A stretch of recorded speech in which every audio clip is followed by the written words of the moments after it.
姊妹，大家平安，平安。感谢主为我们设立主日，可以来敬拜他。这是一个安息，也是一个安息的日子。我们在主的里面来安息，我们在主的里面来得着力量。因为我先请大家先安静心来预备。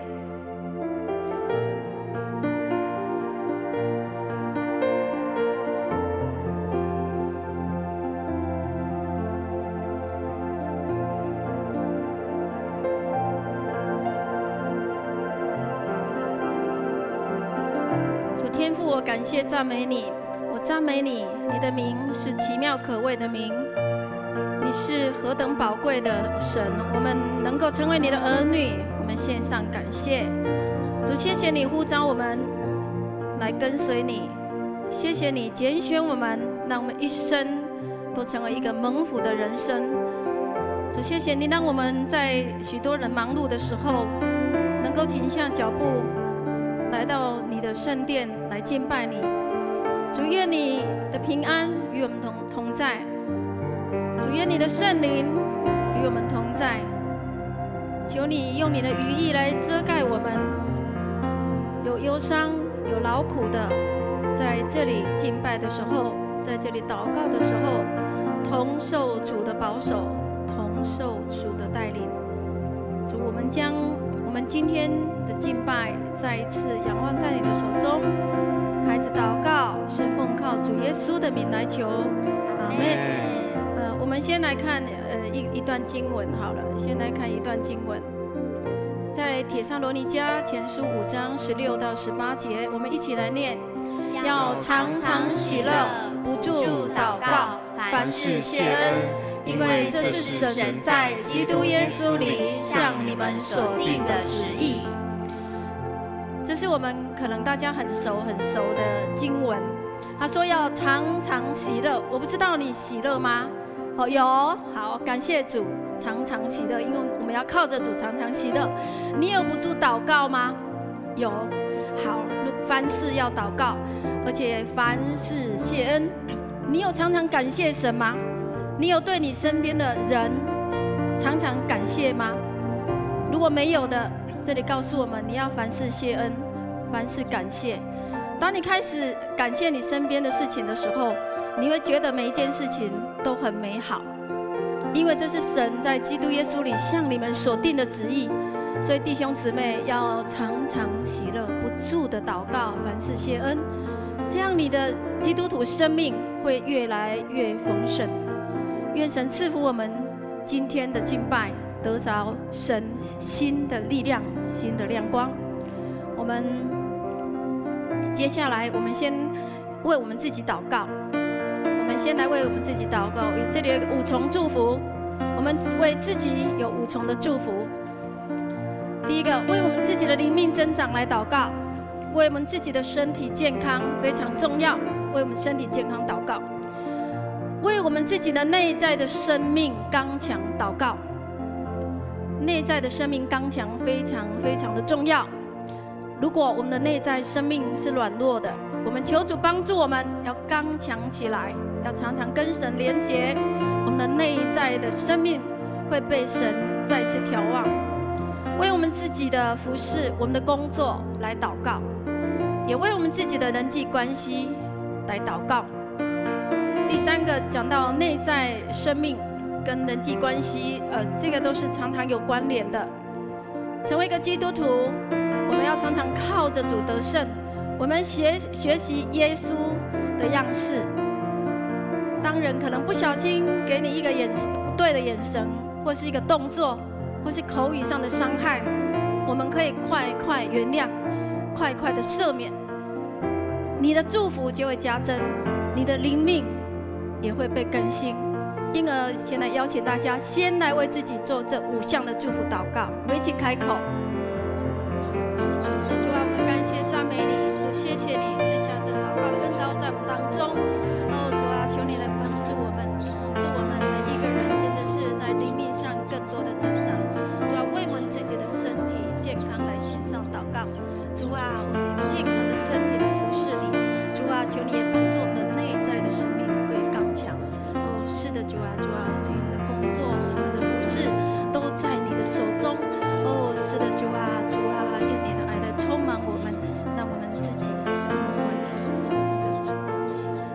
啊，感谢赞美你，我们谢谢你赐下这祷告的恩典在我们当中。主啊，何等宝贵的恩典，就是不住的祷告，不住的祷告。主啊，我们要奉你的名来祝福我们自己，求你帮助我们，让我们的灵命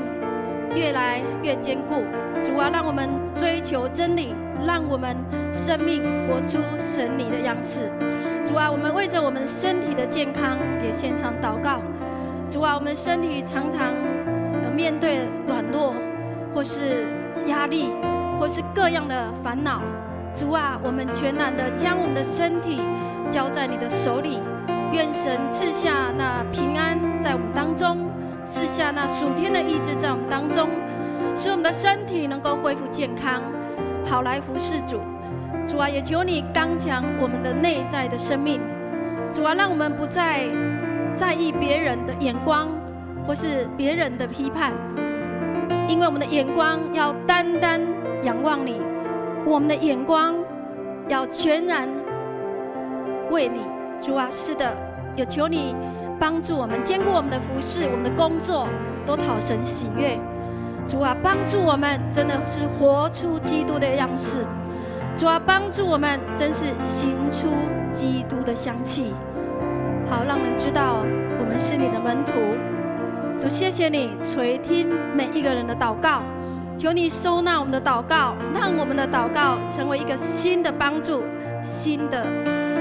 一个启发，让我们的生命因着赞美，因着祷告更丰盛。我们线上祷告是奉你的名来求，阿们。我们接下来也为着今天的敬拜来祷告，我们今天的崇拜，我们为着牧师今天的讲道献上感谢。我们谢谢牧师在为教会很多在事工上面的努力，我们真的要为牧师祷告，也为他今天的讲题来祷告，也为我们在每一个楼层或是主日学服事的团队同工献上祷告，一起来为他们祷告。是的，主啊，我们感谢你，谢谢你，让我们可以来敬拜你。主，求你就在当中掌权作王。主啊，你圣灵同在就在这个当中。主啊，求你帮助我们能够全心全意来敬拜你。主，求你恩膏我们的牧师，叫他今天的讲道真是有活水一样的这样子的讯息流入在我们的心，让我们再一次的启示神你的话语，成为我们的帮助。主啊，也赐福我们所有的服事团队都在神你的手中，帮助我们的团队真是讨神喜悦的团队，真是服事有功效的团队。谢谢主与我们同在，谢谢主，谢谢主。我们一起来唱这首诗歌，全然为你。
只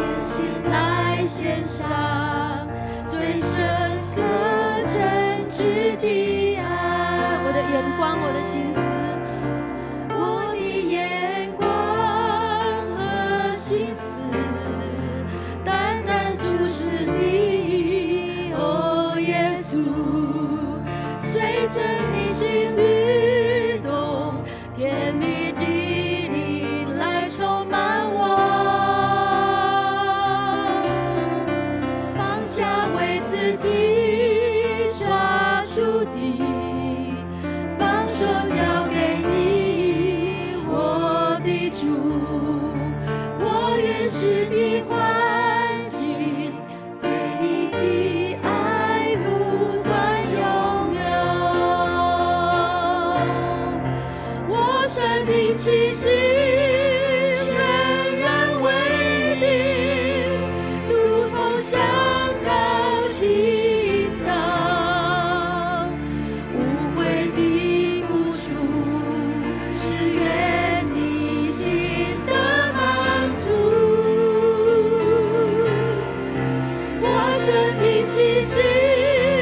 全然为你，如同香膏倾倒，全心来献上最深刻真挚的爱。邀请大家站起来，起立，我们一起来为富强教会来祷告、宣告，也为我们弟兄姊妹一起来，在这个时刻，我们来举起我们的手，我们来宣告、祷告，神的平安在我们当中。奉主耶稣基督的名宣告，主耶稣的宝血遮盖我们富强教会及所有会友、亲人和产业。在登革热、流行感冒盛行的环境中，求主差派天使四围保护我们、看顾我们，让我们免于灾害。奉主耶稣的名宣告，我们的富强教会要成为合一、彼此相爱、彼此顺服的教会。求主引导我们看见自己的破口，不容许撒旦在我们的教会有任何攻击与破坏的机会。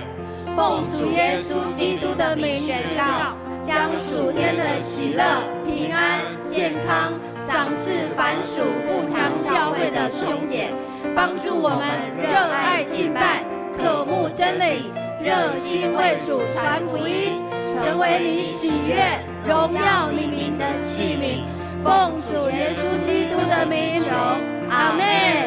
我生命气息全然为你，我生命气息全然为你，如同香膏倾倒，无悔的付出是愿你心的满足，我生命气息全然为你，如同香膏倾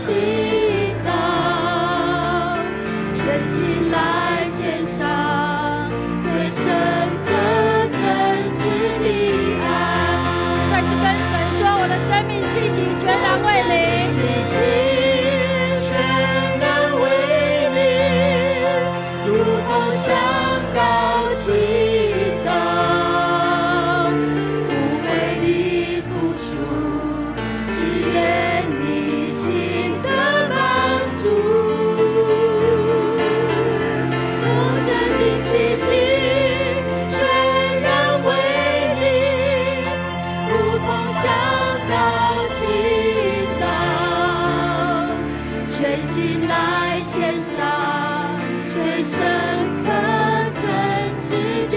爱，全心来献上，全心来献上最深刻真挚的爱，全心献上，全心来献上最深刻真挚的爱。谢谢主赐下这美好的诗歌来帮助我们，谢谢你。我们要更努力地奔跑主的天路，奔跑不放弃。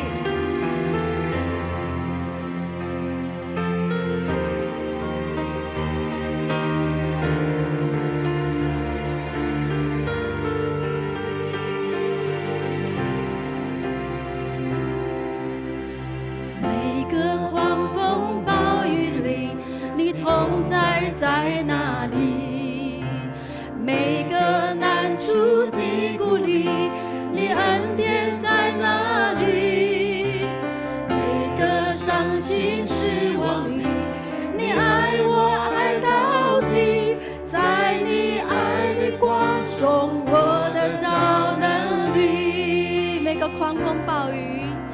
每个狂风暴雨里，你同在在哪里？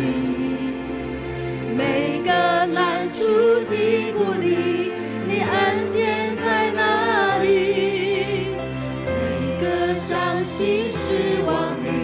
你爱我爱到底，在你爱的光中，我的找能力。我爱你，我爱你，用尽我全心全意全力，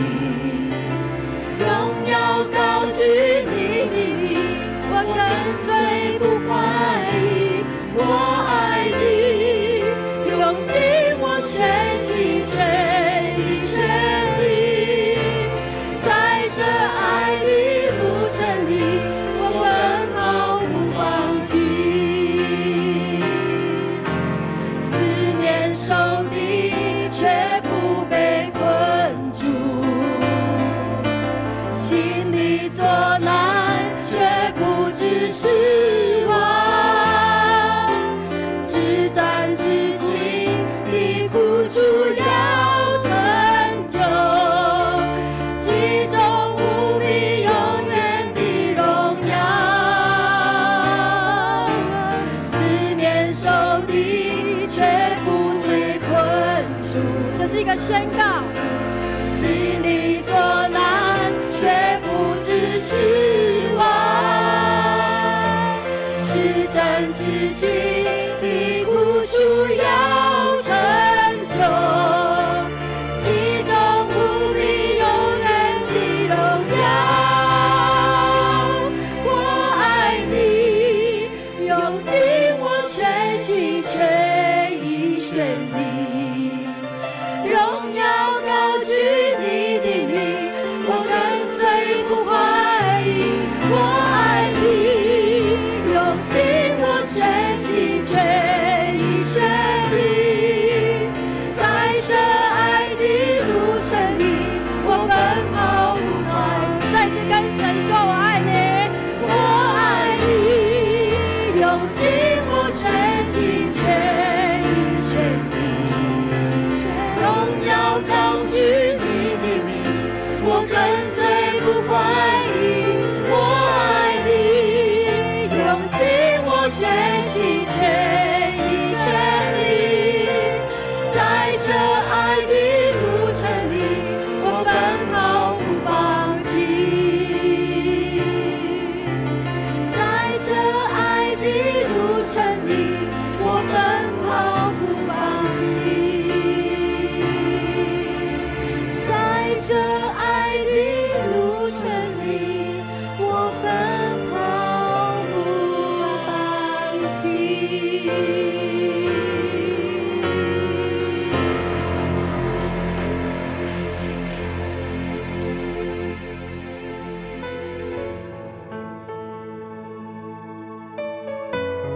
是的，主啊，你是配得赞美的神，你是荣耀的神。我们在这里敬拜你，求主你来光照我们，让我们在敬拜当中与你更深的相遇。谢谢主与我们同在，谢谢主的爱。荣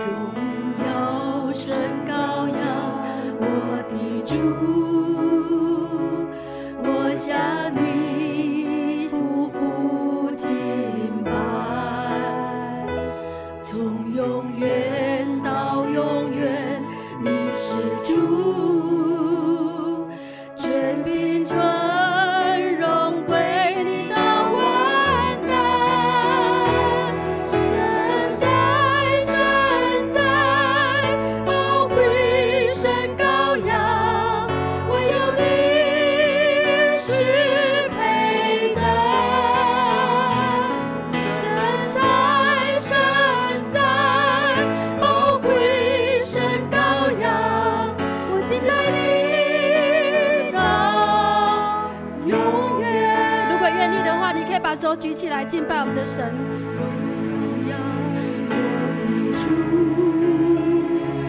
我向你匍匐敬拜，神喜悦我们的敬拜。永远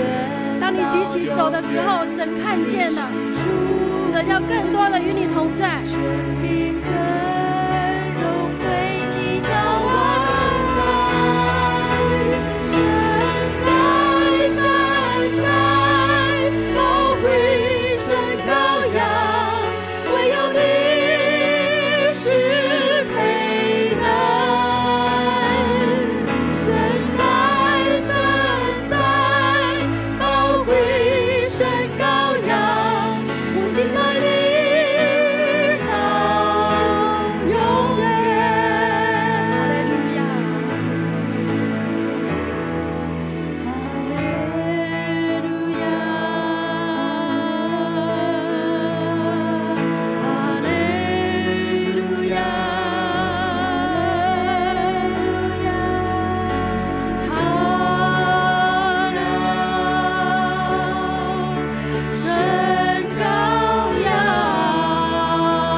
敬拜当中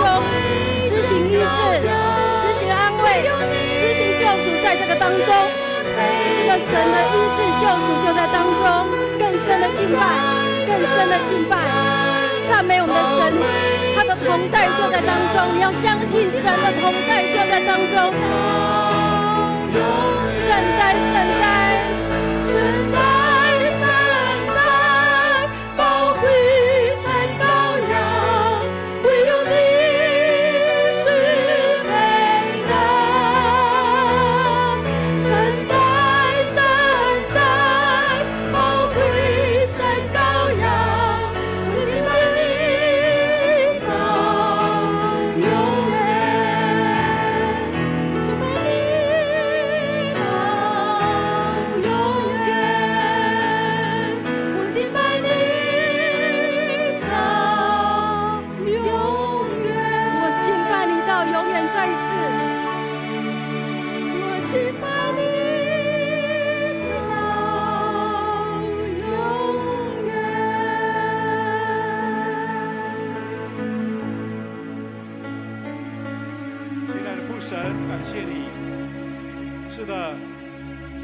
你是圣羔羊，你是配得我们的敬拜，因为你为我们舍下你的身体以及宝血，让我们重新得救，有新的生命的盼望。主啊，我们带着这个新生命的盼望，今天在这里聚集，我要将赞美来荣耀你，我要在主面前领受从神来的属灵的教导，以及圣灵的保守。愿今天的敬拜荣耀都归给你，每一位渴慕主来到主面前的子民，包括在网络上我们每一个人都得着恩典跟祝福。主啊，因为你有无限的慈爱，知道我们的不足跟软弱，但是你用爱来呼召我们，让每一个愿意亲近你的人就同得恩典。主啊，愿今天的敬拜，每一个弟兄姐妹，我们也经历圣灵的成长、圣灵的保守、圣灵的同在以及启示。主啊，愿你保守每一个服侍者，在你面前也得你的恩典跟赐福。祷告奉靠主耶稣基督的圣名，阿们。弟兄姐妹，我们仍然站着。我们今天要用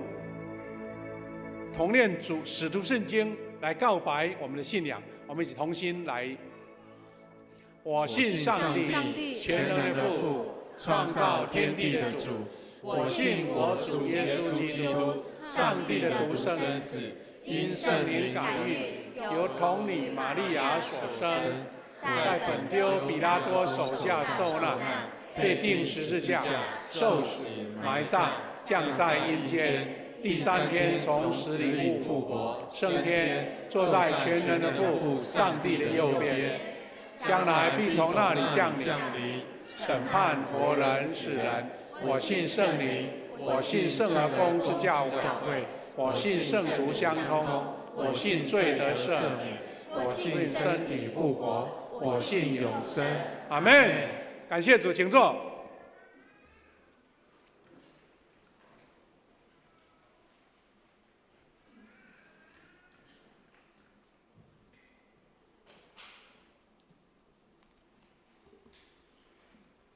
恭颂上帝的话，今天的经文记载在2处。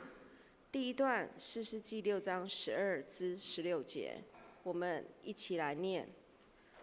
上主的天使在那里向他显现，对他说：“勇敢的壮士啊，上主与你同在。”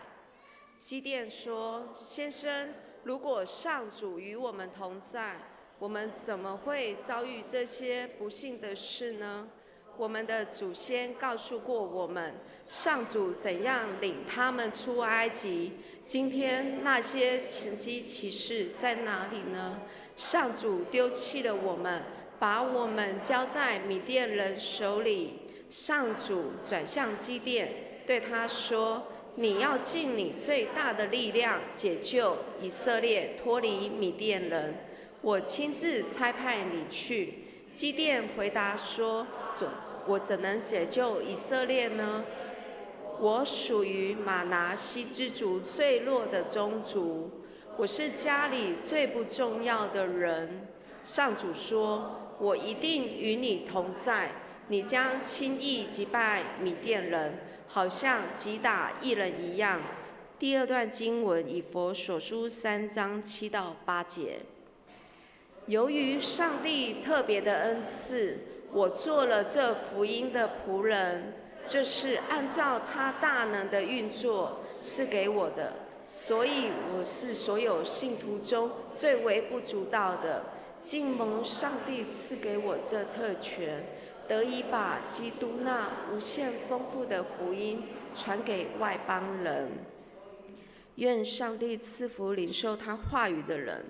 本周献诗西道小组献诗的歌曲是别担心 Don't Worry。 献诗完，请本堂的主任牧师夏牧师讲道。所要传讲的信息是上帝奇妙的选召。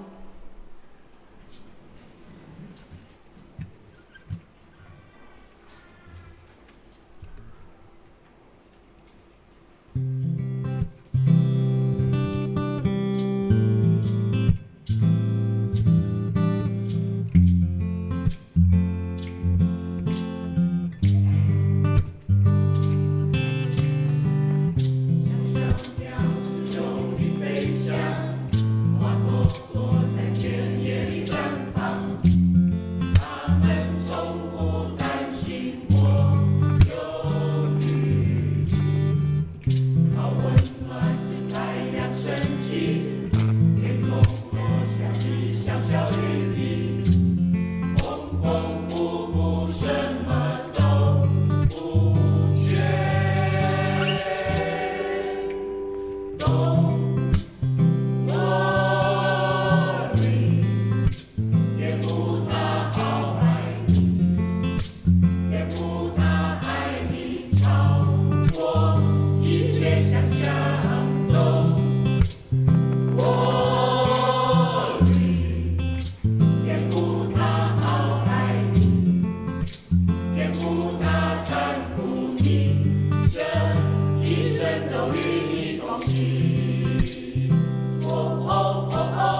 拍手感谢主，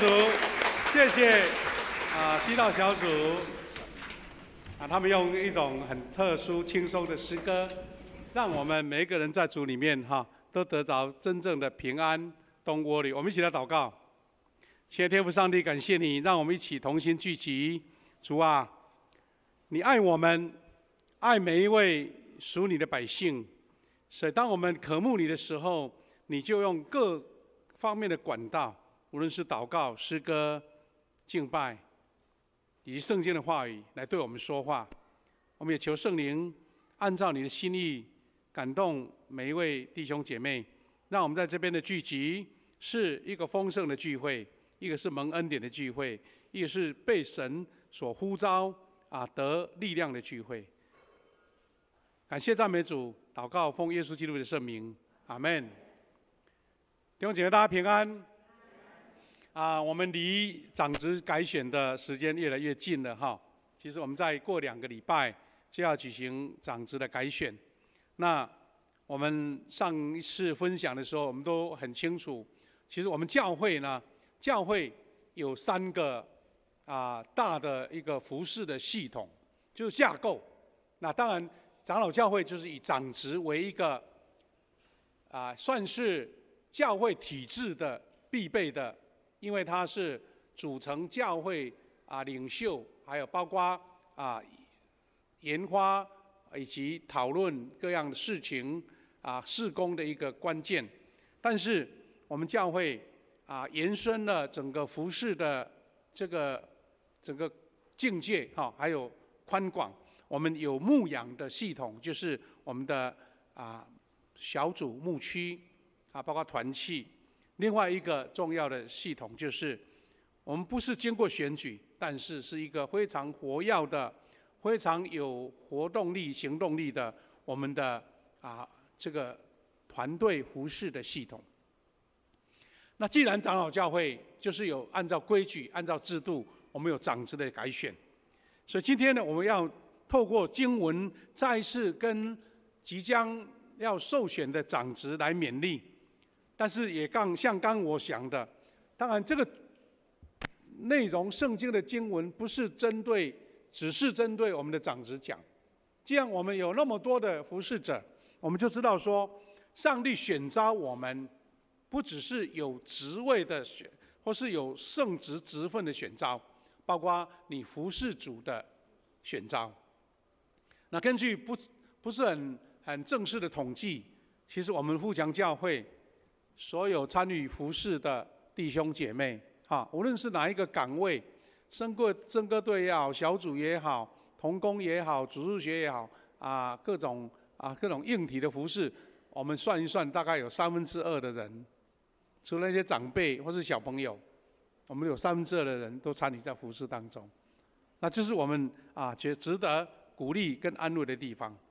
好，今天我们的主题叫做上帝奇妙的选召。这个选召不只是针对我们的长职，也是针对每一位弟兄姐妹一起分享跟勉励的哈。好，那今天我们用一个经文来做代表，就是基甸，士师记的基甸受召这段经文我们等一下会再复习哈。另外也透过保罗他自己的回应，来看见神怎么样在历代选召服侍主的领袖，他的门徒，或是他所差派的工人，一个奇妙的选择。我们从基甸受选召来开始哈。士师记6章记载基甸受选。那我们稍微了解那个历史背景大概都能够很掌握。就是说，我们上一次提到约书亚，他带领百姓进入到迦南地之后，因为各支派、各宗族都已经分散各地了，但是唯一留下了一个伏笔，就是他们没有按照上帝所要求的，等于把当地的一些迦南地区的种族或是民族来隔离开，就大家彼此不再互相混搭或是混合在一起。你知道这个留下的这个尾巴或是说留下来的这个后遗症，到今天还继续。但我们不知道神的意思是怎么样。那总之就是上个礼拜发生的中东巴勒斯坦跟以色列的战争，都是整个历史渊源仇恨的延续。那我们改天有机会再来分享说这些对以色列人产生很大的冲击的这个其他种族的征战是怎么样哈。但是我们可以看到说，当时基甸就是被召的时候，就是陷入在当地迦南最强大的种族叫米甸族的一个压迫，因为他们很强大所以圣经记载说，当上主的使者对基甸显示的时候，圣经这一节我们没有读，因为12节嘛，我们前面有2节提到说，上帝的使者去找这位约阿施的儿子叫基甸。他基甸在干嘛呢？基甸就藏在酒榨，就是我们说酒洞我们知道台湾好像会比较科技化的酿酒了以前早期有的家家户户都自己酿酒那个酒一定要有酒窖比如说恒温恒湿的地方，或是在洞里面，或是在没有晒到太阳的地方，那个叫酒榨那基甸就是躲在那边打麦子应该是在有太阳下的地方，对不对这样才能把麦子晒干嘛。但是他为了怕米甸人来攻击所以躲在地洞里面你也知道说，最近听到哈马斯跟以色列人打仗的时候，原来在加萨走廊那个地道不知道多少条就对了，因为那个中东地方很干燥所以地道很好用。像台湾大家进入地道就不得了，太潮湿了那中东那个地方洞还有地窖很好用。那总之就是基甸就是一位名不见经传的，就是因为怕敌人来攻击，就躲在酒榨里面来打麦子的一个普通人。但是当天使向他显现的时候，一切都改变，不一样。那我们就看看他被选召的过程，成为我们一个思考，成为我们一个学习他天使竟然对他称呼说勇敢的壮士。我们前面不是讲说他躲在酒窖里面，也不是那么勇敢的人呐、但是上帝差派天使向基甸显现的时候，就称呼他说勇敢的壮士啊，上主与你同在。那显然勇敢的壮士对基甸来讲，他觉得好像鸭子听雷一样。这个怎么讲我呢？应该是讲哪一位啊？那个大能的勇士啊，怎么会讲我呢？所以呢，我们就看见这个基甸跟天使的对话，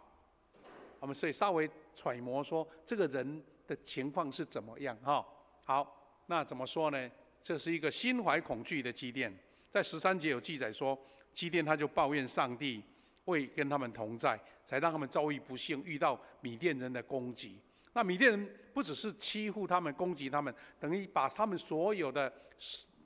出产啊，他们的所种的一些麦子什么都抢夺掉了。那没有吃的，那怎么办？所以只好躲在酒窖里面，稍微看看把那些麦子能够稍微留下一点，能够让他勉强度过那他3餐这样子。而且他还加码跟上帝抱怨哈，在这个第13节后面哈，有讲说，我们的祖先告诉过我们，上主怎么样领他们出埃及。今天那些神迹奇事在哪里呢？而且他还抱怨说，上主丢弃了我们，把我们交在米甸人手里。换句话说，他现在的苦难抱怨，还讲说啊，之前不是有神迹吗？我们都没有碰见啊，所以他就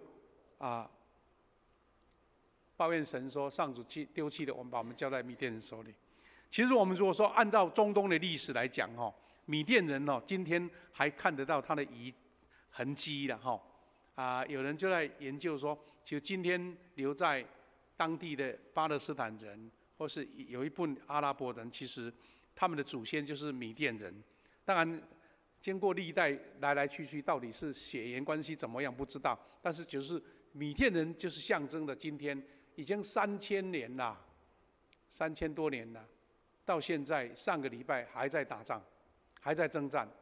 那就是米甸人跟巴勒斯坦人、阿拉伯人，他们还是继续在征战着。所以今日的冲突是仍然继续着。那基甸的软弱回应，他说：“主啊，我怎能解救以色列呢？因为天使告诉他说，你是大能勇士，你要去救你的百姓啊。但是他就一种推脱的意思啦，或一种自己没有自信。主啊，我怎能解救以色列呢？我属于马拉西支族最弱的宗族，我是家里最不重要的人。换句话说，他的家族在这个宗派里面这是很弱的，而我自己更弱，好像家中兄弟姐妹当中我是最看不上眼的。那怎么说呢？反正就是上帝宣告你是大能的勇士，但是我什么都不是。那其中的关键在这里关键在于说，上帝说我要跟你同在，到底你能不能成为大能的勇士，就在这一句话。你到底要不要？你要让你成为大能勇士，你是自认不行，还是说上帝跟你同在不行呢？所以我们看整个互动解说，我们如果有机会把4世纪前后段都读清楚基甸后来跟上帝的使者怎么样互动还很多啦。不过我们是用这段经文来看见说，上帝没有因为基甸这样的自己感觉不足就放弃他。我们看上帝怎么选召基甸，他说：“你要尽你最大的力量解救以色列百姓脱离这个米甸人，我亲自差派你。”他再一次讲一句，在16节讲一次说：“我一定与你同在，你将轻易击败米甸人，好像击打一人一样。”这些经文我们做一个整合，就知道说，从自我形象，基甸是不认为我是那个人，我是被差派的人，跟我无关。要差派总是要差派我们宗族当中的大哥嘛，或是我们宗族当中最有力的啦，或是已经当领袖的这些人，怎么会差派我呢？但是我们可以从基甸受召，看见上帝在不同的时代呼召他的领袖，都是有这样的同样的模式啊，那就很有趣了哈。表示说，上帝不是想不通哈，或是想不开，或是眼睛模糊掉了，所以随便选的。神有他特别的旨意在啊，所以我们从基甸受召来引申到整个圣经的历史，看见神怎么样呼召他的领袖。像上帝选召领袖的模式，我们如果从基甸，然后再延伸到其他人，我们先从主耶稣。主耶稣是上帝儿子，他受上帝的差派来到世上，道成肉身。圣经怎么描述他？其实跟刚刚我们讲的一些领袖都有一些类似的地方。因为主耶稣给我们一个典范，在以赛亚书提到这个被差上帝的独生子来到世上，他怎么说他呢？他说他在耶和华面前生长如嫩芽，像根出于干地。他无佳形美容，使我们注视他；也无美貌，使我们仰慕他。换句话说，他已经先用作人的眼光他已经不是大家觉得好像在追星一样，哇，明星的光环长得潇洒倜傥，身高180、190，不是啊。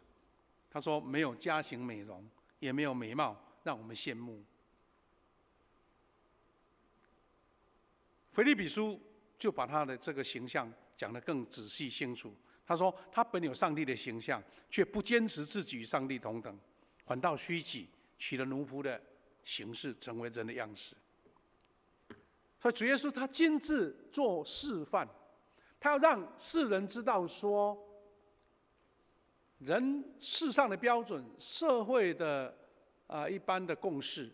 或者说以人看人的角度、选材的角度，上帝都不大用。上帝只要让人谦卑的被神同在，然后做出他自己惊讶的事情，就是神迹奇事要在这边发生，因为有上帝的同在。那耶稣既然这样的形象模范给我们参考，我们就看到说，举几个例子了。其实大家应该这些圣经文或是这些故事都很熟。我们看他历代领袖的选召，他选择摩西，选召摩西来带领百姓出埃及，也是很有趣。我们用一段经文来代表。出埃及记4章10到12节，当上帝呼召摩西的时候，摩西怎么回答？他说：“摩西说，上主啊，不要啦，请不要猜我，我一向没有口才。你和我讲话以后也没有改变，我就是这么一个怎么样笨口笨舌的人这个是一个典型的，我们说谦卑也好，或者说自我形象没有那么清楚，但是神就是要用这种人。那明明用人的标准比如说参加什么测试，或是你什么你的专长的测试，好像这个都不符合啊。那我们看上帝怎么回答。上主对他说：“谁给人口才？谁使人耳聋口哑？谁使人看见？谁使人瞎眼？是我上主。”上帝跟摩西讲说，一切人所表现出来的才能、智慧、恩赐、赏赐的是我，关键是我。所以他跟摩西这样讲，表示说，你对自己的这个自我自信心不足，都不足以界定你能不能当领导者。所以12节他说：“你就去吧，我会帮你讲话，我会告诉你该讲什么。既然你说口才不好，对不对？那我就赐给你口才，那还有什么话可以说？”我们常常在做一件事情的时候，都会先省思自己，这个也是说自知之明啦。但是人就是因为看到自己缺这个缺那个，就阻挡了你去突破，你去超越，你去成就一件你觉得不可能的事。那神就是在这个点告诉你说，不是你能成就什么，而是我能帮助你什么。那这个是基督徒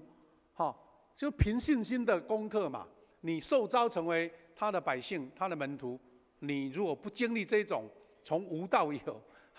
神迹奇事经历那个大能的改变，那我们就往会当基督徒了。那也是从神在呼召这些门徒或是这些领袖看见的一个例子。我们再看看大卫，我们知道在圣经当中在以色列这些王国当中，大卫是一个经典的人物。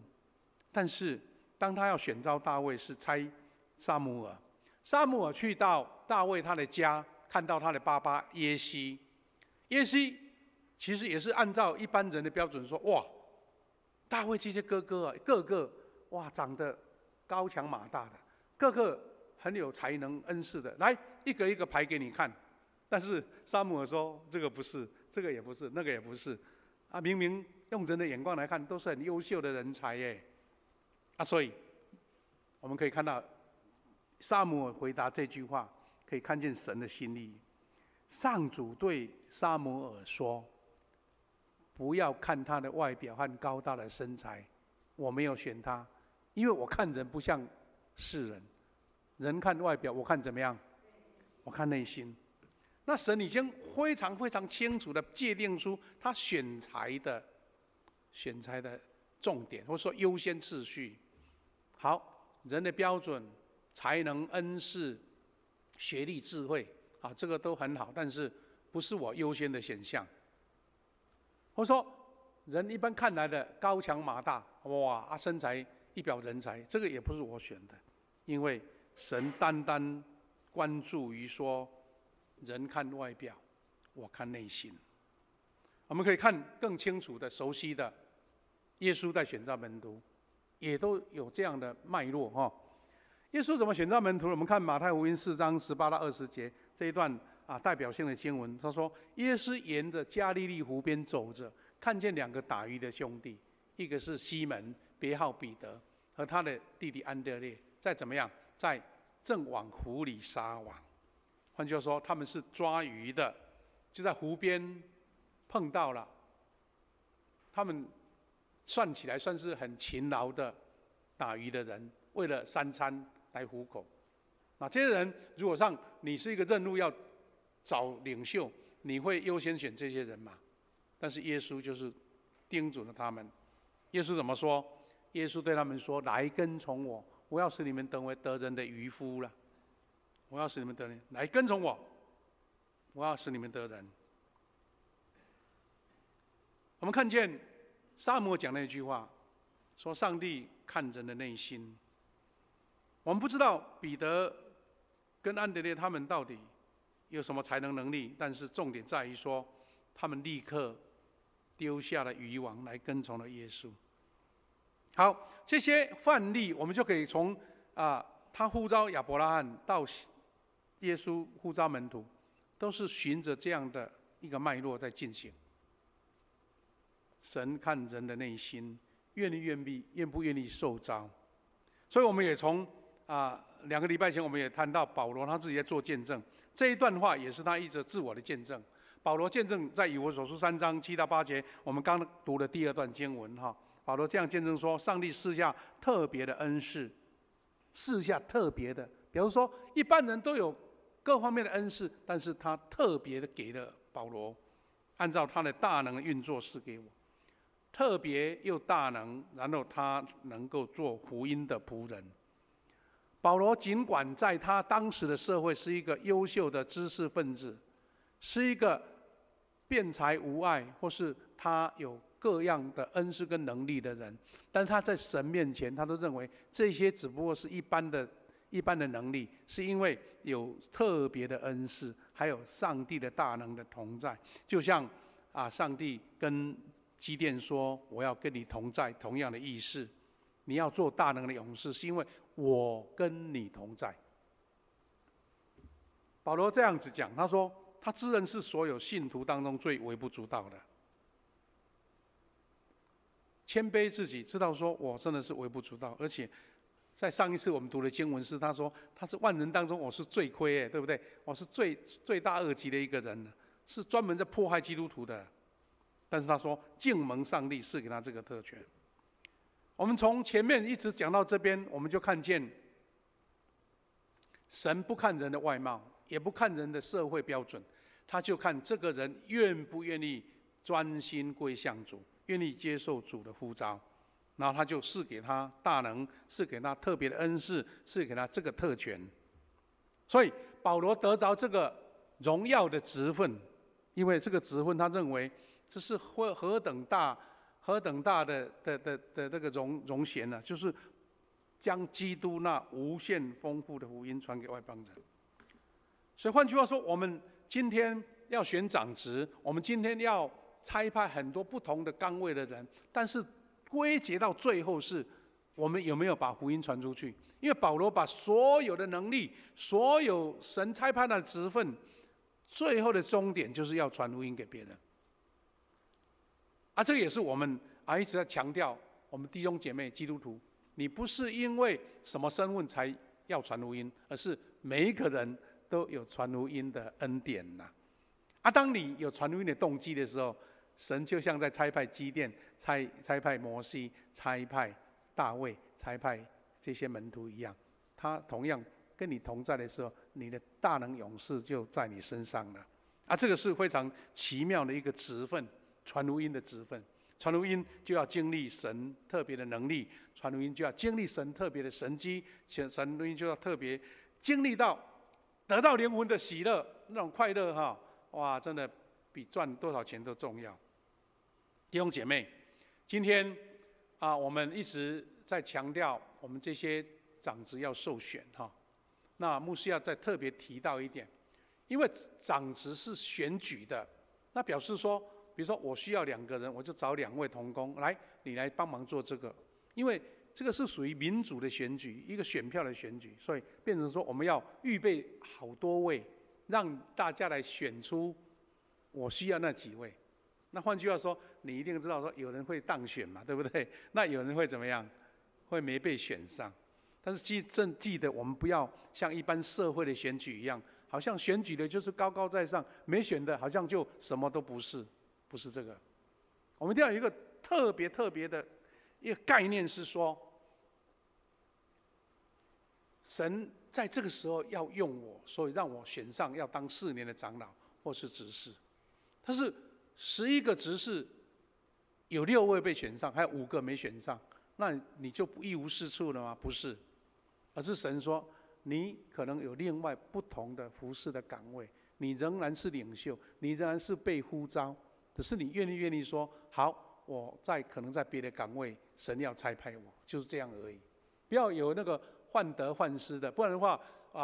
我们干脆我们开合会说，牧师你们小会决定就好，选6个你就找6个，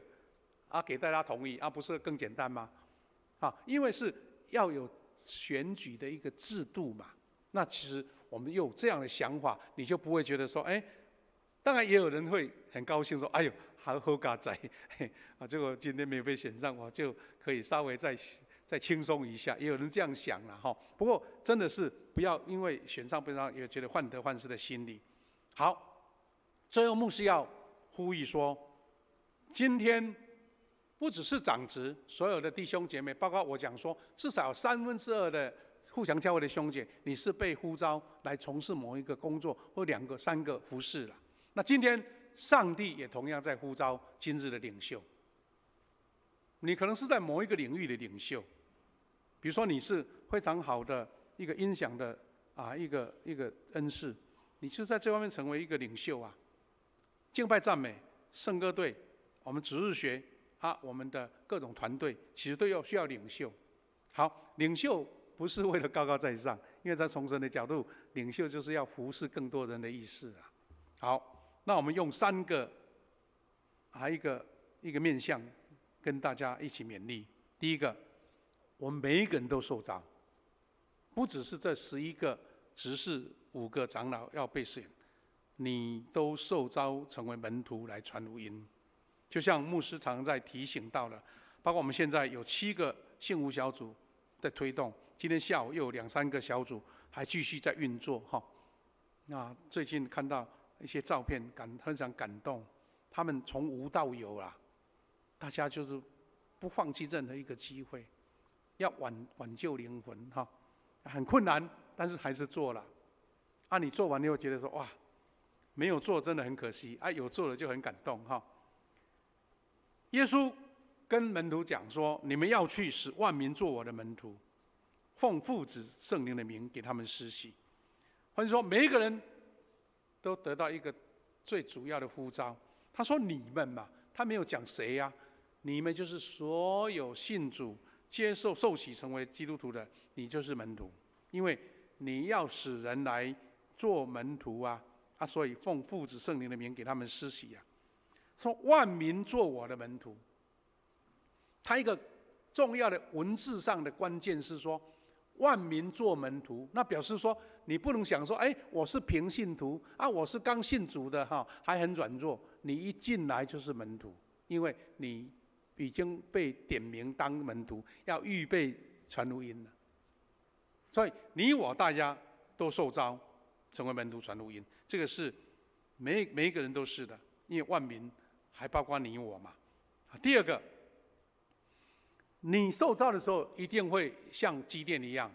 或是像其他耶稣的门徒一样，觉得自己装备不足不够，但是有一个信心的宣告，就是上帝要同在。约书亚记1章9节，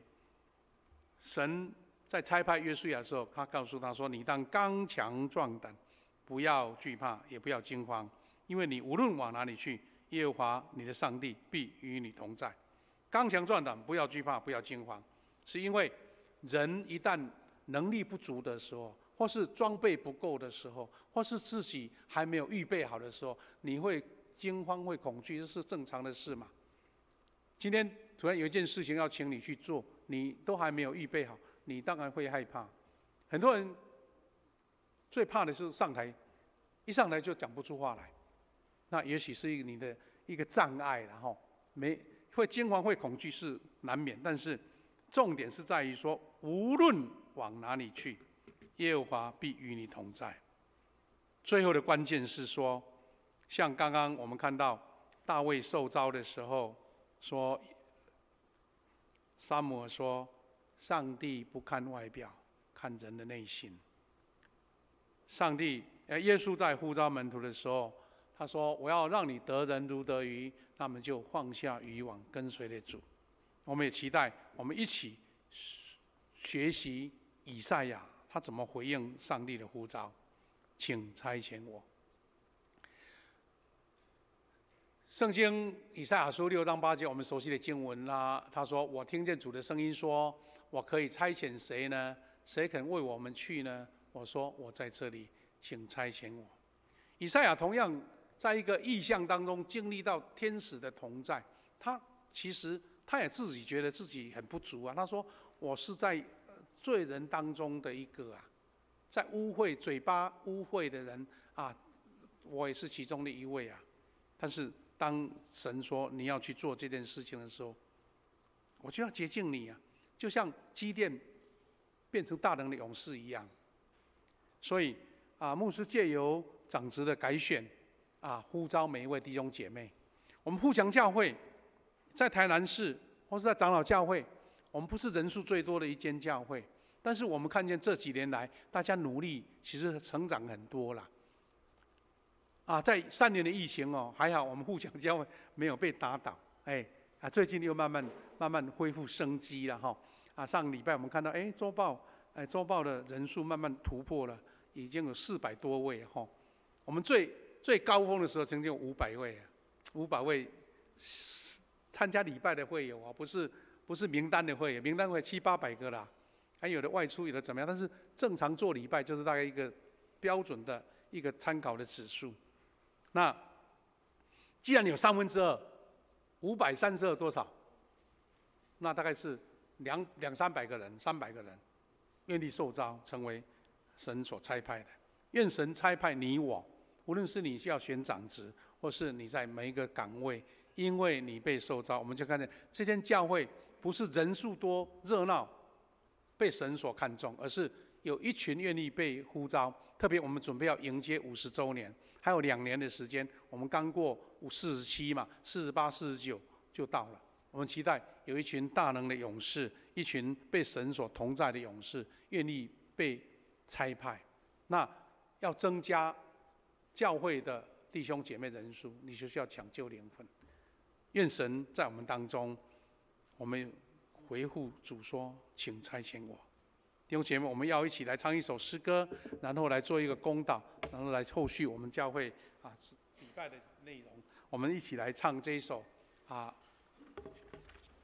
荣耀的呼召，我们很熟悉、蛮有活力的一首诗歌哈。荣耀的呼召，我们一起来坐着唱。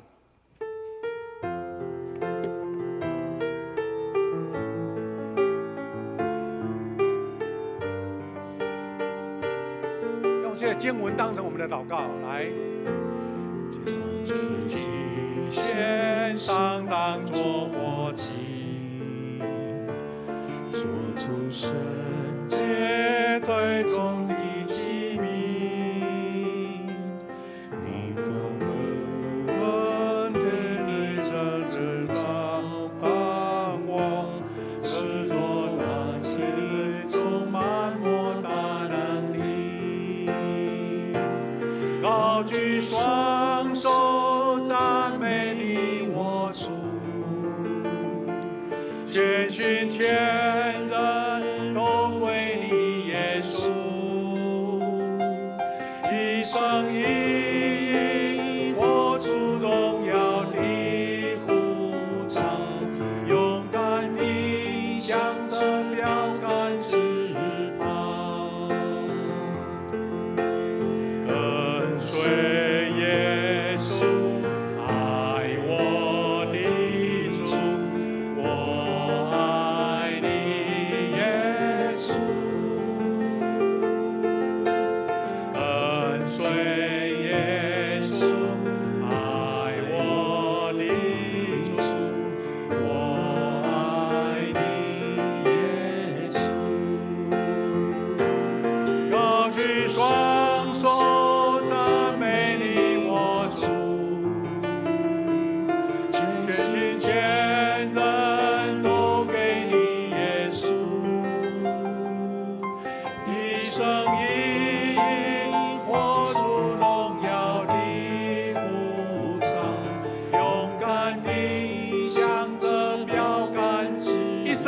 再次来，一生一意活出荣耀的呼召，勇敢地向着标杆直跑。感谢主，弟兄姐妹，我们要两个部分一起来线上祷告。第一个部分，我们在主面前跟主说。虽然在世上的标准，我可能条件不足，但是主，当你呼召我的时候，我就是说我在这里，请差遣我。因为关键不在于我能力有多大，恩赐有多高，而是神的同在，要使基甸变成大能的勇士。我们愿意成为勇士，是因为我们愿意被神所呼召。我们在神面前跟神祷告说：主啊，当你使用我的时候，我愿意受召。第二个，我们为要受选的长老跟执事祷告，无论是选上或没选上，他们都是大能的勇士，愿意被神所差派，在每一个岗位、每一个地方服侍主，愿神亲自来预备。第三个，我们为我们的幸福小组有7个小组在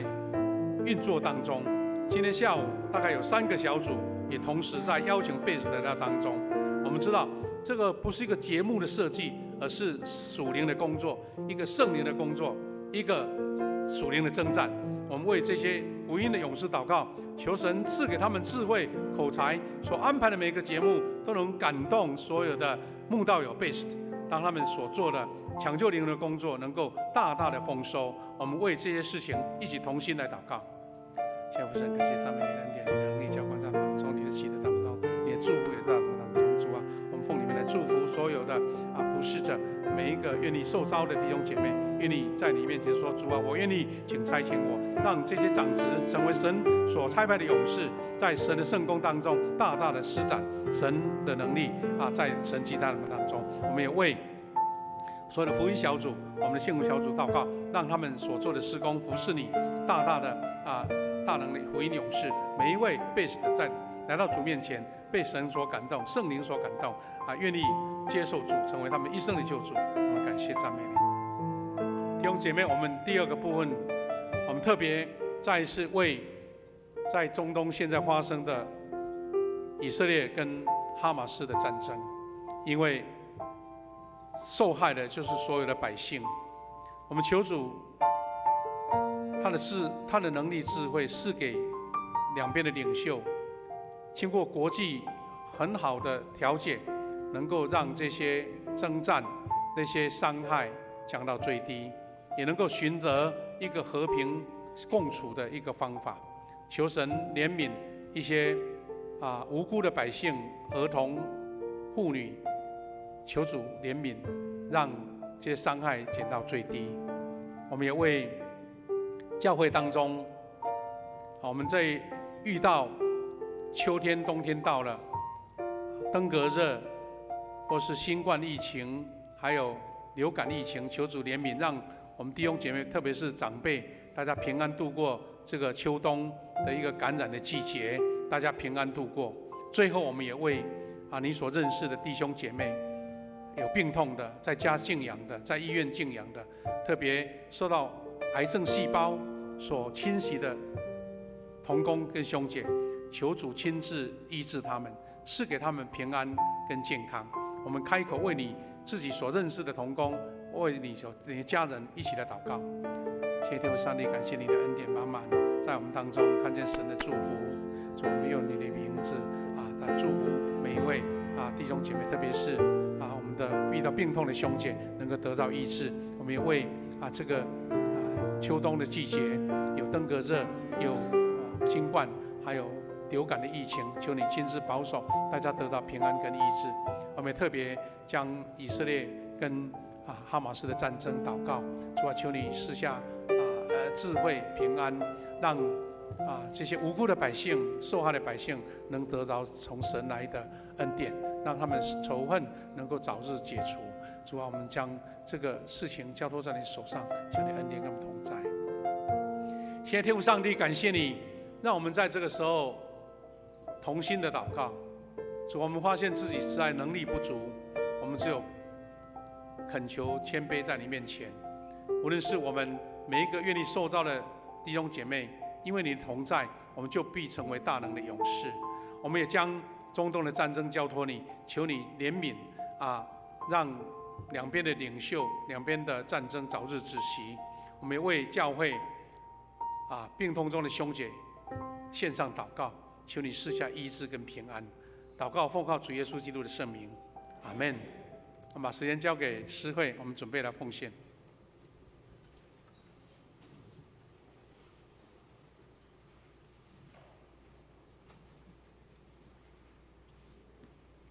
我们一起来奉献。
请起立，一起唱奉献诗。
会众请坐。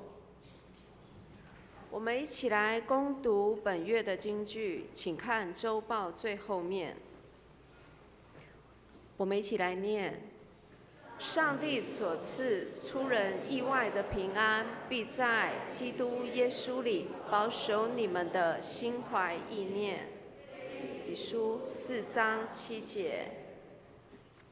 请翻开周报第2页，下周施礼仪司员指示。请翻开周报第4页，本会定下主日10月22举行松年主日重阳敬老会，会中将赠予70岁长辈敬老金，以表敬意。敬老的名单已经在上主日在周报的上面已经公布，也贴在1楼的公布栏。第2项，本会定于10月29日召开临时会员合会，举行明年的长职轮休改选，请会友预备心。本会定下主日10月22号召开定期的小会。第4项，代祷团有禁食祷告的邀请，荣耀丰收，11月1号到11月21号的3周，请大家踊跃参加，登记的表格在1楼的公布栏，也请兄姐前往登记。第5项，第6期的幸福小组已进入第2个时辰，我们为这些福音的事工来做祷告。下一次的圣餐跟洗礼式，我们定在12月17号。以下，我们交给牧师做补充报告。各位弟兄姐妹，我再补充报告跟介绍哈顺便先提醒我们第2堂还是要介绍上个礼拜介绍的部分还有几位需要做介绍等一下。牧师做补充之后呢，你们也坐到前面来再次介绍给大家认识这些长老跟执事的候选人来，首先我要来介绍有2位新朋友来到我们当中，是吴大伟还有汤于瑶，是不是？好，于瑶姐妹，来2位请起立，让我们欢迎你。在这边欢迎吴大伟、汤于瑶于瑶有参加我们的3营小组一段时间了很高兴来做礼拜来参加礼拜。好，请坐另外先补充刚刚那个投影片有一张那个消息报告，在下一页。好，我们10月19号我们要开始我们这个离婚关怀课程的线上的课程。那教会呢这几年很用心在推动。就是哀伤陪伴，就是家里有失去亲人的一个课程。那我们在这2-3年又开发了离婚关怀课程那我们也知道说现代人呢，这个婚姻的模式跟以前很不一样。那当然包括一般的台湾会众或是基督徒都会碰到婚姻的状况。那我们怎么样透过这些课程去了解自己本身？做什么抉择，或是我怎么样去处理面对，这是非常重要的就是一个基督徒生活的课程之一。虽然我们可能没办法完全避免遇到这些事情，但是遇到的时候，怎么样让自己很快的恢复跟健康所以欢迎大家，我们周报里面有 QR code 或是这个图片里面我们可以看公布栏大家踊跃。当然，重点是说，我知道我自己有遇到，我要参加，那个当然是鼓励。但是你如果知道有朋友或是亲人或是你的同事有遇到这样的状况，欢迎你们来报名这个是先这个投影片的补充。那牧师先做一个消息的补充，那我们这些介绍长子最后来完成刚刚有提到那个松年下个礼拜要敬老会他因为他们这些同工第2堂礼拜可能没有办法参加礼拜服事啦所以我们周报会再请原先安排的服事的长职来补第2堂这个是有一点这个状况要改变的那第二堂当然我们松年比较少，但是我们也是有敬老哈。第二个就是我们荣耀丰收的禁食祷告哈。那早上第一堂牧师讲口误了哈。这个21天是有一个根据，就是但以理的祷告啊，21天的守望。那我们知道说这个传福音、救灵魂的工作不是人的方法，是神的工作，所以我们要为这个福长还有这些同工祷告，当然就是为base的祷告，让他们能够愿意敞开心胸接受主哈所以我们欢迎大家在楼下有一个很大的公布栏，有把礼拜3、礼拜4、礼拜5的空格溜出来如果你礼拜3可以，你就签礼拜3，或是2天也可以，3天也可以哈。当然有人固定就是每一餐都进食了，礼拜中午午餐哈，你就可以签名当然至少一餐，大家一起来参与这个祷告，就11月1号到21号哈，大家欢迎鼓励大家。但还有一个地方要改变的，就是说因为这个礼拜在联络那个讲员的时候，就我们不是有名人开讲吗？第2位讲员他回复说那个11月26号的时间他有困难，已经被别人邀约了，所以临时赶快改变。怎么改呢？就改了我们原先要受洗那一天12月10号改来让讲员来主理。那我们只好把那个受洗的时间、洗礼时间往后延1周，所以现在周报写的是正确的就是说上个礼拜已经改了改成12月10号是名人讲座，庄雅慧医师；12月17号福音主日圣礼点所以请大家预备心报名洗礼我们小组很多同工弟兄姐妹、慕道友，或是你是外教会要转籍回来我们教会，我们要一个信仰告白，所以大概有4类第一个是成人洗礼，第2个是信仰告白，第3个是坚信礼。你在儿童时代已经受洗了，准备人长大了要加入教会，要再告白一次。最后一个是儿童的洗礼。那我们尽量早一点报名，因为我们要安排课程。那另外也请各位组长你的这个 base 的，因为他们还没预备好什么时候要决志不知道所以你们要安排同工成熟的信仰成熟的同工，私下他有决志之后，就私下要各1对1栽培就对了让他学真道问答或是一些基本的课程，因为等他决定要受洗要来上课已经来不及了，所以这个要请副长来帮忙请副长来帮忙。最后一个要报告就是说我们呢，因为29号要举行选举，只有1堂礼拜，所以我们医治祷告时间是提前在下个礼拜来进行请大家配合，互相配合当然还是叮咛一下我们在座如果有比较长辈的我们现在那个流感疫苗跟新冠疫苗新的疫苗已经开始在接种了如果你有合乎资格的，请鼓励大家来能够打疫苗，能够平安度过这个秋冬这个传染的季节好了，我要再一次介绍我们的新长职受选的长职请如果方便到前面来，牧师按照上个礼拜已经介绍过了，我们就略过。我们要来一个一个介绍。来我们还有2位长老要介绍，第一个是我们的李荣泰执事，再一次在前面让我们认识有投影片，有摄影的把他投影片，有没有拍照的同工一边投影片？哇，这个掌声蛮久的。好，我们的荣泰执他有已经2届的执事，所以他有资格被选为长老因为他是现任的执事了现任的执事，所以已经够资格，所以候选人那我们荣泰执事呢，他担任了这个现任的执事之外，是心灵转角的团队的队长我们去喝咖啡都可以看见他。另外他也是教会的会计，我们每一个礼拜的奉献出入，哇，那个会计很复杂都他在忙他本身呢在社会的工作是在 YMCA 的教育的主管他们教育课程的主管也是基督教的机构啦，所以跟我们教会服侍都能够搭配得上哈因为他已经当过2任执事，所以大家也都蛮熟的哈，我们就不多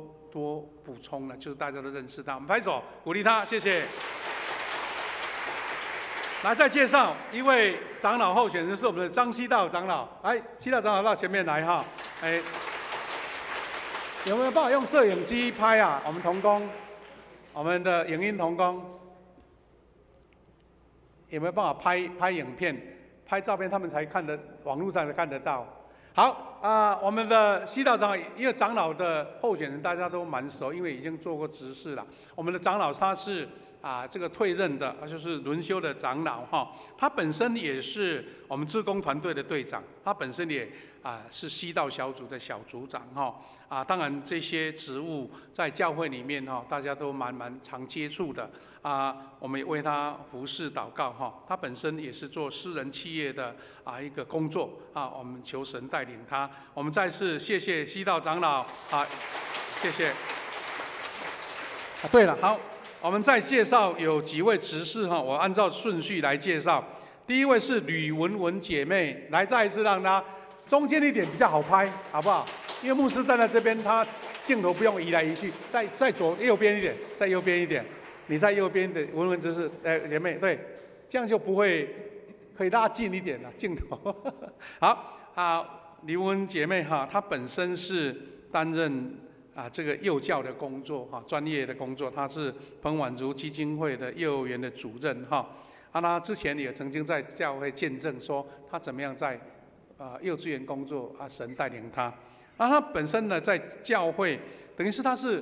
还没有担任执事，我们是小会推荐他成为受选者了他是在长期担任主日学的老师主日学老师，所以有时候都在地下室那边服侍了还有他是底波拉小组的同工，而且是我们中保代祷的同工也是年轻一辈了年轻一辈教会推荐成为执事候选人，我们再给他一个热烈的掌声鼓励，谢谢，请坐，请坐。再来，我们要介绍一位林继平弟兄，继平弟兄也是到中间来比较拍得到好，继平弟兄，我们年轻的我们基甸牧区的同工他通常都跟他的太太彭君还有3个小孩出现，所以大家很容易认识他们他们今天也是做这个敬拜赞美的同工那我们继平弟兄是年轻一辈，我们的小会推荐他能成为候选人他除了在敬拜团服侍，在小组服侍他本身呢是台积电方面的一个工程师所以在科技方面也神给他一个恩赐成为候选人，我们为他祷告，让他在工作、生活、家庭都能够有很好的平衡。我们再鼓励他，谢谢他。我们再介绍一位是我们的陈子谦执事，有没有在这边？子谦执事再来一次，到前面来子谦执事也是我们的轮休的执事了轮休的执事他也是长期在主日学侍奉主日学的事工同工他本身也是敬拜团的同工，常常在当中带领我们来敬拜神他也在我们刚刚这个西道小组里面服侍他本身也在台南神学院服务，所以是基督教的机构，所以很多工作什么方面都很容易搭配的那我们也为他祷告，因为他本来想说他最近家庭需要关心的家人有病痛需要照顾他们，但是我们长老鼓励他说神会亲自负责来照顾所以他就愿意接受候选我们为他服侍他家庭亲人祷告，我们拍手鼓励他，谢谢。我们再补介绍上个礼拜因为有事情，第2堂没有介绍的陈英斌弟兄在哪边？英斌弟兄来到前面，让我们认识一下。OK， 好，英斌弟兄。那英斌弟兄呢？上个礼拜是第1堂有介绍过第2堂因为他有其他的服事就离开他是我们的影音团队的摄影其实他本身呢以前在冈山的圣道会母会有担任过长职的服事，其实已经有这样的经验了他们现在因为小孩子读书啦，都留在台南，就参加我们教会的服事。他是果子小组的同工啦哈，他们教会还有一个幸福小组要推动所以我们教会觉得他很适合，有经验所以就推荐他成为这个候选人哈。他本身也是在私人的科技公司服事啦，当主管所以各方面社会的经验也都有很好的一个装备。我们也为他祷告，让他能够有机会服侍神。我们拍手鼓励他。接下来2位我们也蛮认识的，介绍三营执事来，三营执事到前面来。好三营执事，他本身呢是退任，就是轮休的执事哈。曾经担任过我们的圣歌队的队长也现在是担任圣仪小组的小组长。他是白天的白天礼拜3的小组的组长原先本身这个三营小组都是女生的小组，那他们这个小组很厉害，现在很多男生都加入了所以越来越大。我们鼓励他，他也是教会的庆典的布置的召集人神给他这种特别的恩赐。像我们每一年是这个母亲节的拍照的场景都是他布置的他本身以前是国文的老师但是现在转到他喜欢的事业，就是手作就是各种布偶啦，各方面的制作一个工作室所以他一方面能服侍神，一方面也能做自己喜欢的工作我们也为他带到，让他有健康的身体继续服侍神。来，拍手鼓励他。最后我们要介绍我们也很认识的冠廷执事，刘冠廷执事。好，谢谢，到前面来。哇，我们有粉丝粉丝团很高兴我们的冠廷执事大家也很认识他，因为几乎每个礼拜的敬拜团都是他在带领了他在担任好几年了那敬拜团的服事我们知道工作量很大，跟圣歌队差不多，就礼拜6要练习，礼拜天又要2堂的服事而且乐器还有包括歌唱，还有那个我们的电脑，还包括我们的那个音响都要处理了他现在是轮休的执事，他又现在担任我们的音乐赞美的服事他本身是音乐背景，音乐人吹乐器啦弹乐器都是神给他这样的恩赐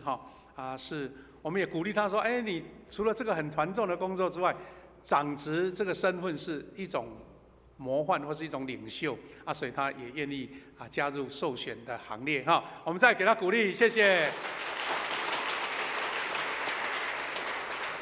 那牧师刚刚在讲到谈过，就是说11个执事总是要选出6位，那选上的是神呼召你要在这个岗位服侍，没选上的不是不用做，而是说神要让我做别的工作这样就不会有一种好像选上跟没选上就差在哪边，不是因为这个不是为了利益嘛，就是为了服侍神神在不同的地方不同的时间来带领来服侍我们为这些祷告，你开始心里祷告说这些名单当中有6位执事是你心中感动要选他们的。我们上一次有提过每一个都优秀，因为都是一时之选，但是我们大概可以从3个方面去考量，一个是老中青的配搭第二个是男生女生的比例，第3个是他是你祷告当中合意的人选，那就是非常好选的预备好，我们在29号将你的投票选出来，这样子。好，我们这样结束了，我们来做结束的祷告。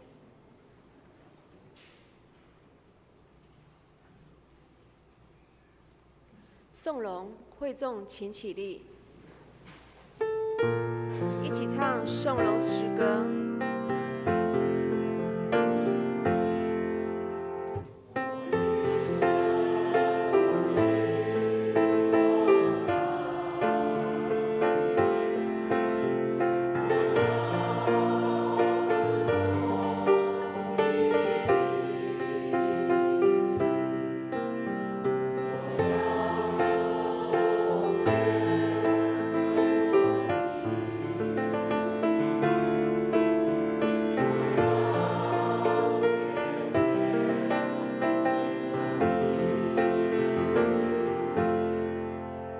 师祝祷。